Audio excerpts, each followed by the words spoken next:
नमस्कार। आप सभी का स्वागत है आपके अपने YouTube चैनल गुरुकुल क्लासेस में।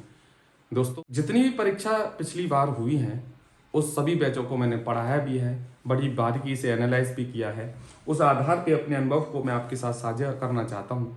काफ़ी सारे यूट्यूबर्स अपनी अपनी राय दे रहे हैं, अपनी अपनी कट ऑफ बता रहे हैं, तो मैं अपने अनुभव से कुछ बातें, महत्वपूर्ण बातें आपको बताना चाहता हूँ। सबसे पहली बात तो उन विद्यार्थियों के लिए जिनकी अभी कुछ एग्ज़ाम जो हैं, तो आपको पता है 6 तारीख तक इसके एग्ज़ाम हैं और अभी कुछ शिफ्ट्स बाकी हैं, तो उनके लिए मेरी तरफ से एक छोटी सी एडवाइस ये है।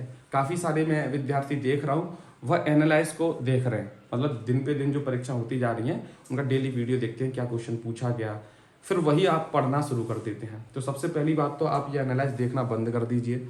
वो क्यों? क्योंकि देखिए, सपोज कीजिए जैसे मैं ही हूँ, मैं किसी भी परीक्षा की तैयारी कर रहा हूँ और मेरी तैयारी काफ़ी अच्छी है, मतलब नॉर्मल मेरी एवरेज एक तैयारी है। अगर मैं किसी का एनालाइज देख लेता हूँ और उसने बोल दिया कि 2023 से क्वेश्चन आ रहे हैं, 2024 के करंट के क्वेश्चन आ रहे हैं, तो मेरे माइंड पता क्या कहेगा कि चलो 2024 का भी पढ़ लेते हैं, क्या पता कोई क्वेश्चन फंस जाए यहाँ से, 2023 का भी पढ़ लेते हैं। तो क्या होगा ना कि 2023 की करंट अफेयर्स में पढ़ने लग जाऊंगा, 24 की पढ़ने लग जाऊंगा, तो जो मेरे को लेटेस्ट आती है 2025 की, जो पिछली मैंने 8 महीने की पढ़ी है, वह कहीं ना कहीं उससे दिमाग मेरा हट जाएगा और कुछ क्वेश्चन ऐसे ही हो सकते हैं प्रेशर में आके वो भी गलत कर दूं। तो करना क्या है उन विद्यार्थियों के लिए? सबसे महत्वपूर्ण बात यह है कि उनको करना कुछ नहीं है। आप जिस रिदम से अपनी तैयारी कर रहे हैं उसी से जारी रखें। बस आप एक काम जरूर कीजिएगा, पहली चीज मॉक टेस्ट जरूर लगाते रहिएगा, क्योंकि मॉक टेस्ट जो होगा क्या, एक तो हमारी एक्यूरेसी मेंटेन रहेगी, हमारी स्पीड मेंटेन रहेगी, और यह सबसे महत्वपूर्ण होता है किसी भी परीक्षा में। आप सभी को पता होगा कि नेगेटिव मार्किंग की वजह से के आते हुए सवाल भी क्या होते हैं, उनमें से भी नंबर हमारे कट जाते हैं। सबसे पहले दूसरी महत्वपूर्ण बात कि आप देख रहे होंगे दिन पे दिन लेवल बढ़ता चला जा रहा है, इससे घबराना नहीं है। इससे होता क्या है, बच्चे किसी कोई पहले पेपर देकर आया, उसने बताया कि मैंने 75 अटैम्प्ट किए, 80 अटैम्प्ट किए, तो दूसरा बच्चा जिसने ये बात सुनी है, जिसका एग्जाम आने वाला है, वह भी उसकी बराबरी करने के चक्कर में तुक्के मार के आ जाता है। देखिए, ये तुक्के मारने वाले जो एग्जाम है, ये वो एग्जाम नहीं है। मैं मानता हूं कि तुक्के मारने से क्या होता है ना कि हमारे आते हुए सवाल तो गलत होते ही हैं, नेगेटिव में मार्क्स चले जाते हैं, और जब रिजल्ट आता है तब हमें उस चीज़ का एहसास होता है कि यार तुक्के न मारे होते तो 4 नंबर मेरे आज बढ़कर आगे होते और वही 2-4 नंबर कम पड़ जाते हैं। ठीक है, और जो मैंने अब तक एनालाइज किया अब मैं उस पर बात कर लेता हूँ। कुछ बच्चों के आप कह रहे हैं कि मैंने एक वीडियो देखी थी, उसमें बता रहे थे कि किसी के 55 मार्क्स आ रहे हैं, किसी के 57, किसी के 60, ठीक है, एवरेज देखा जाए तो बच्चों के 60 के समथिंग नंबर हैं। अब देखिए ये टफ क्यों है। देखिए, पिछली बार 2021 की बात करूं तो उसमें कट ऑफ कितनी गई थी, आप सभी को पता होगा 56 कट ऑफ गई थी, और आप कह रहे होंगे सर 100 में से 56 नंबर कट ऑफ मामूली सी कट ऑफ है। अच्छा चलो उस पर भी बात करते हैं। दूसरी, अभी जो 2023 की जो भर्ती हुई थी उसमें 68 यूआर की बात कर रहा हूँ, मेल की फाइनल कट ऑफ जो थी वो 68 थी और फीमेल की 61 थी। फाइनल की बात कर रहा हूँ, फिजिकल के बाद की। सर इस बार की बात करें तो देखो, मैं तुम्हें एक बात बताऊं, देखो पिछली बार वैकेंसी और इस बार वैकेंसी में कोई ज्यादा फर्क नहीं है। आप कह रहे हैं सर नंबर ऑफ एस्पिरेंट है, मतलब जो एग्जाम देने वाले विद्यार्थी हैं उनकी संख्या बढ़ी है।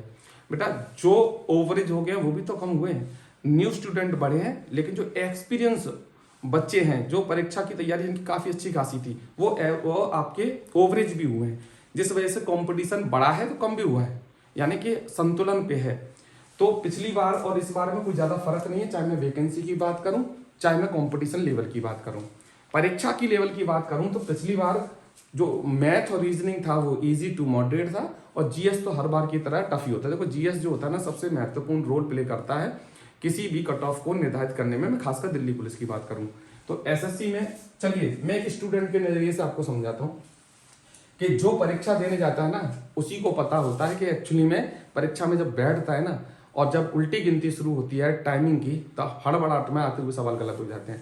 बहुत आसान है कह देना कि कट ऑफ 70 जाएगी, 75 जाएगी, लेकिन असलियत में मैं तुम्हें बताता हूँ। देखिए, कोई भी धुरंधर बच्चा है, ठीक है, मैं जीके की बात बाद में करूंगा, मैं पहले रीजनिंग की बात कर लेता हूँ।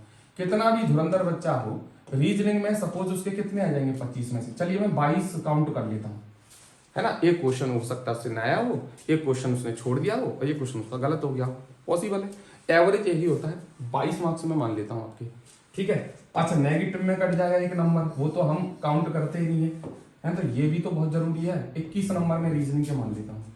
इसके बाद मैं बात कर लेता हूँ मैथ्स की। तो मैथ्स में कितना स्कोर मैक्सिमम कर सकते हैं बच्चे, तो जो धुरंधर बच्चे हैं वही बात मैं कर रहा हूँ। चलो मैं 12 नंबर आपके लेकर चलता हूँ। 3 क्वेश्चन ऐसे हो सकते हैं जो, अब देखिए मैथ भी कैलकुलेटिव आ रहा है, मेरी जितनों से भी बात हुई है वो बता रहे हैं सर कैलकुलेटिव मैथ आ रहा है, जिसमें 12 क्वेश्चन तो एक्यूरेट हैं, तो मैं 12 मान लेता हूँ। कंप्यूटर की बात कर लेते हैं। लगता है कंप्यूटर बहुत ईजी है, लेकिन कंप्यूटर में कभी कोई पूरे में से पूरे नंबर यानी 10 में से 10 नंबर लाना मैं कह रहा हूँ इम्पॉसिबल ही है। मैं फिर भी एक अच्छा स्कोर मानूं तो 7 नंबर में कंप्यूटर के आपको मान के चलता हूं, ठीक है। अब मैं बात कर लेता हूं जीके की। फिर भी आप बताइए इतना अच्छा स्कोर होने के बाद भी आपके कितने नंबर आ रहे हैं? 40 नंबर आ रहे हैं। बताइए कितने? 50 में से 40 नंबर आप ले आई, मैंने मान लिया, चलिए आ गए आपके 40 नंबर। अब आपके पास क्या बचा? जीके के 50 क्वेश्चन बचे। आपको पता होगा, देखो जो असलियत में तैयारी कर रहे हैं बच्चे, मैं कह रहा हूं टीचर क्यों ना बैठ जाए एग्जाम देने के लिए, फिर भी इसमें 30 स्कोर लाना बहुत बहुत ज्यादा मुश्किल है, बहुत ज्यादा डिफिकल्ट है। जीएस में 30 स्कोर करना, पता नहीं कहां से क्वेश्चन आ जाए। पूरी एक तो जीएस कंबाइन है, static GK, geography, history, polity, economics, science, सब कुछ तो पूछ रहा है वो 2-2 नंबर, और थोड़ा सा लेवल भी इसमें ठीक आ रहा है। करंट पता नहीं कहां से पूछ रहा है वो। तो 30 नंबर लाना मेरे मायने में, मेरे को ऐसा लगता है, जहां तक मैं बता रहा हूँ 30 नंबर बहुत बड़ी बात है। अगर 30 नंबर कोई धुरंधर बच्चा होगा जिसने पूरी जीएस कंप्लीट कर ली होगी, मेरा मानना है उसके बेशक 30 नंबर आ जाए, 30-32 नंबर एवरेज बता रहा हूँ। और कुछ बच्चे ऐसे कह रहे हैं मैं 80 अटेम्प्ट करके आए हूँ, जब रिजल्ट आएगा ना तो पता चलेगी 10 गलत हो गए और 5 नंबर नेगेटिव के कट गए सर, और पता चला कि स्कोर वही रह गया 63-62 की समथिंग, है ना। तो मैं धुरंधर स्टूडेंट की बात कर रहा हूँ उसमें ना 30 में एवरेज स्कोर मान लेता हूँ। सोचो उसके आगे कितना स्कोर बेटा, 40 और 30 कितने हो गए? 70 हो गए। फिर भी उसके 70 मार्क्स ही बने, क्यों? किसकी वजह से? इस जीएस की वजह से, क्योंकि जीएस में अच्छा स्कोर करना बहुत डिफिकल्ट है, मान लो इस बात को, ठीक है। अब देखो ये उसकी बात हो रही है धुरंधर बच्चे की।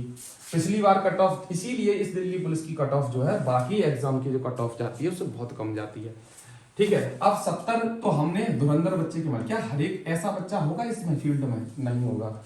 एक एवरेज स्टूडेंट के मायने में देखूं अगर मैं, तो इस बार भी यूआर की जो कट ऑफ है वह पहले से और कम जाएगी, 60 से 65 के बीच में मान के चलिए। अगर आपके मेल की बात कर रहा हूं, 60 से 65 के बीच में आपका स्कोर है, मैं फिजिकल की बात कर रहा हूं, तो फिजिकल के लिए यकीन मानिए मैं दावे के साथ कह सकता हूं आप अपनी तैयारी शुरू कर दीजिए। अगर आपके 60 से 65 के बीच में स्कोर है, वो आपने चेक कर लिया होगा आके, है ना। तो 60 से 65 मैं यूआर फीमेल और सॉरी मेल की बात कर रहा हूँ, यूआर कैटेगरी की बात कर रहा हूँ, फिजिकल की बात कर रहा हूँ। अब देखिए पिछली बार जो 56 कट ऑफ गई थी, मैं फीमेल की बात करूँ तो 61 फाइनल गई थी। लगभग कितने नंबर बढ़ते हैं? 4 से 5 नंबर आपके बढ़ जाते हैं फाइनल कट ऑफ में। तो इसकी जो फाइनल कट ऑफ है वह 68 के अराउंड और 69 के अराउंड पहले के ही समान रहेगी, ये याद रखना है। इस वीडियो पे ना आप सेव कर लेना कहीं पे, 68 से 69 तक मैक्सिमम इसकी फाइनल कट ऑफ रह जाएगी, फाइनल की बात कर रहा हूँ मैं। और फिजिकल के लिए बेटा 56 से 61, हो सकता है 2-4 नंबर कम और चली जाए, ठीक है। क्योंकि इस पिछली बार का जो लेवल था ना और इस बार का लेवल आप अगर कंपेयर करोगे तो जीएस पहले से थोड़ी सी टफ ही पूछी गई है।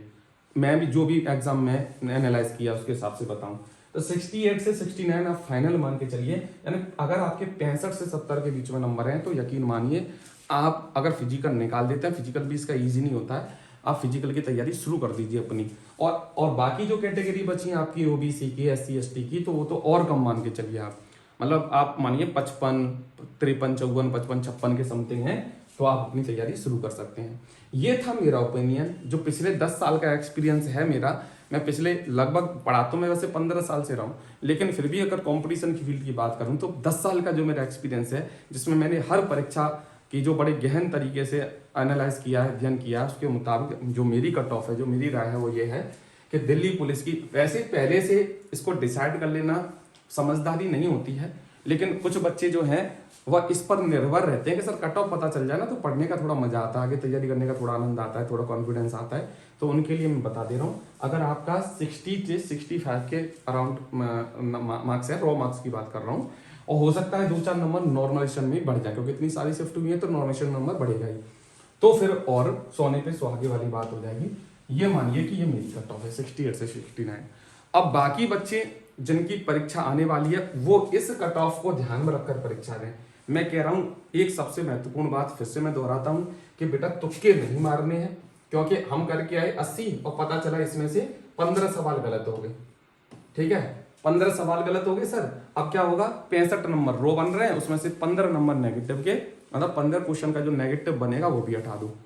तो पता चलता है कि सर हमसे अगर आते हुए सवाल जो थे सिर्फ 65 ही आ रहे थे, 65 ही करके आते, तो हो सकता है 9 में से 2 नंबर मिल जाते, सर 66 से 67 नंबर बैठ जाते, तो मेरा सिलेक्शन पक्का था। अब देखिए इसी बच्चे का स्कोर कितना आएगा, 62 के अराउंड आएगा, 61 के अराउंड आएगा। तो फिर वह अपने आप को कचोड़ता रहेगा मन ही मन में बार बार के, अरे काश मेरे 4 नंबर और बढ़ गए होते, 4 नंबर और बढ़ गए होते तो मेरा भी 100% नंबर आ जाता। इसलिए कहता हूं कि इन छोटी छोटी चीज़ों से सीखना चाहिए। एग्जाम में क्वेश्चन को स्किप करना सीख लो। आज के समय पे कंपटीशन के दौर की बात कर रहा हूँ, क्योंकि आजकल लेवल जो है पहले से ठीक आ रहा है। मैं जीएस की बात करूँ तो आपको स्किप करना है। अब क्या करते हैं, ईगो पे ले जाते हैं बच्चे, अरे करके ही मानेंगे, तुक्का मार देते हैं, मेरा भाग्य बहुत अच्छा है, मेरे तुक्के कभी गलती नहीं जाते। और पता चला कि अरे सर जी मैं 10 तुक्के मारूं, क्या पता मैं 10 के 10 से, क्या पता मेरे 10 के 10 से ही चले जाए तो बहुत अच्छा स्कोर हो जाएगा। ऐसा होता ही नहीं है कभी। ठीक है, इसलिए कह रहा हूं तो आप जो भी आने वाली शिफ्ट है उन बच्चों के लिए कि अपना मॉक टेस्ट लगाते रहें, तुक्के मारने नहीं है आपको, जितना आता है उसी का रिवीजन करते रहें, और 6 तारीख तक जिनका भी एग्जाम है अपनी परीक्षा में बहुत अच्छा करके आए। तो दोस्तों आंसर की बात कर लेता हूं, तो आंसर की आपकी 8 से 10 दिन के अंदर इसकी आंसर की आ जाएगी, और आप आंसर की से अपने जो क्वेश्चंस है वो मैच कर लीजिएगा। तो एक एवरेज स्कोर बच्चों का वही आ रहा है 60 से 65, 60 से 65 के बीच में, इसलिए मैंने ये कट ऑफ बताई है। अब वो महत्वपूर्ण बात जो मुझे बतानी थी, देखिए मैंने अपने चैनल पर बहुत सारी चीज़ें पढ़ाई, मैं मैथ भी पढ़ाया, रीजनिंग भी पढ़ाई, जीएस भी, रीजनिंग हालांकि बहुत कम पढ़ाई, पर एक्चुअल में देखा जाए तो डिसाइड किया कि मेरे चैनल पर सिर्फ एक सब्जेक्ट आज से सिर्फ रीजनिंग पढ़ाया जाएगा। अब क्या करना है, देखिए मैंने तैयारी अपनी कर ली है। रीजनिंग में 2025 में एसएससी में जितने भी लेटेस्ट क्वेश्चन पूछे गए, चैप्टर वाइज की बात करूं, वो सभी क्वेश्चंस को मैं आपको चैप्टर वाइज कराने वाला हूं। तो इस चैनल पर आज से जो बच्चे बिल्कुल लेटेस्ट जो क्वेश्चंस हैं एसएससी में पूछे गए रीजनिंग के वो करना चाहते हैं, तो इस चैनल से जुड़ जाइए। बस चैनल को सब्सक्राइब करना है और कुछ नहीं है। ठीक है, वो आपकी मर्जी है, सब्सक्राइब करो या मत करो। अगर पढ़ना चाहते हैं तो कर लो, नहीं पढ़ना तुम्हारी मर्जी है। लेकिन मैं यह आपको प्रॉमिस कर रहा हूं कि आज के बाद इस चैनल पर रीजनिंग पढ़ाई जाएगी। 2025 में जितने भी लेटेस्ट क्वेश्चन अब तक सिर्फ अभी शिफ्ट में पूछे गए, चाहे सीजीएल में, सीएचएसएल में, सीपीओ या एमटीएस में, वो सभी क्वेश्चंस में type wise and chapter wise आपको करा। क्या राय है, देखिए कमेंट में मुझे पता है नेगेटिव पॉजिटिव बहुत सारे कमेंट आते हैं। कुछ बच्चे ये भी बोलेंगे कि आपने क्या एग्जाम दिया है कभी जो आपको पता होगा। हाँ, मैंने एग्जाम दिल्ली पुलिस का नहीं दिया, लेकिन मैंने तैयारी कराई है। बहुत सारे बच्चे मुझसे जुड़े हुए हैं, कुछ अनुभव भी होता है टीचर का, उसके आधार पर मैं बातों को बता रहा हूँ। बाकी आपको नहीं मानना है, आपकी मर्जी, आप वीडियो को स्किप भी कर सकते हैं। चलिए तो इस वीडियो को यहीं विराम देते हैं। एक और महत्वपूर्ण सूचना के साथ मिलते हैं नेक्स्ट वीडियो में। अपना ध्यान रखिएगा, खुश रहिएगा, मस्त रहिएगा। जय हिंद, जय श्री राम।